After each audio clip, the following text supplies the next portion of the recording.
sometimes it's hard to talk or remember our loved ones.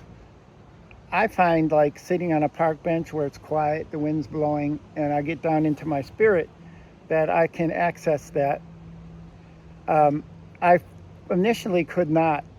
I couldn't even utter my son's name for like 6 months after he passed away. I was so broken. I was so broken. Here's the hope.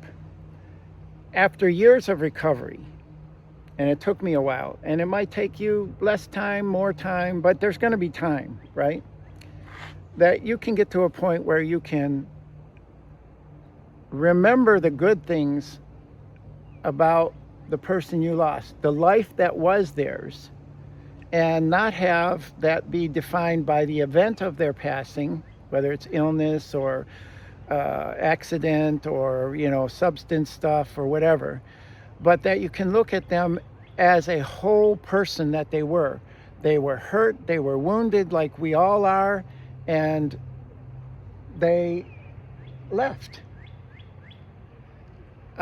So I urge you to take some time and think about this point. The person you lost is so much more than the defining event or that of their death. And so once we get to realize that, grief loses a lot of its sting. I mean, there's still the part where they're not there, right? But we begin to engage with more of the memories, more of the blessing they brought to our lives, more of the person that they were. And to me, that's everything now. I can't bring my son back from his loss, from my loss, from our family's loss, but I can realize what he taught me, who he was to me, without the pain that I once had. And that's only because I crossed the bridge to make a choice of really of love and not stay in sadness. That's kind of a hard concept to get to make people understand. So I've come to the point where I can just sit here and ponder and have good memories, and I still feel the sadness, like the world isn't right without my son here. My first son, my second son is still around, and I expect that to be the case.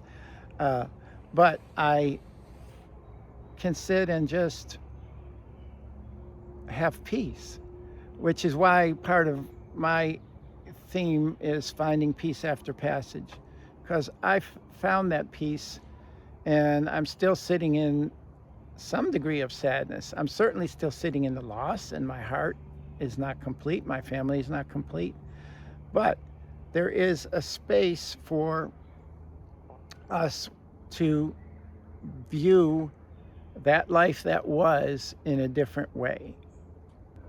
And by doing so, not only do I lift my own spirit, but I lift the spirit of the people around me. Not that I'm trying to take care of them in this regard, but when they see us doing well, when your family, when your other children maybe see you doing well, they will do better as well. Because even though they might have their own minds and their own ways of doing things, they're watching. You're all watching each other, and you're all interacting and working off of those impressions that are made. So the sooner you can get to the place where you can meditate on the life that was in a way that serves instead of tears you down, the sooner you will be able to come through grief in a way that you can make peace around. I hope you can find this of use. I encourage you to subscribe to this channel because I really want to help people in loss, and this is the only way we get it out, if people like, share, and subscribe. So really appreciate you, and I look forward to seeing you take part in my next video or listen to it. Thank you.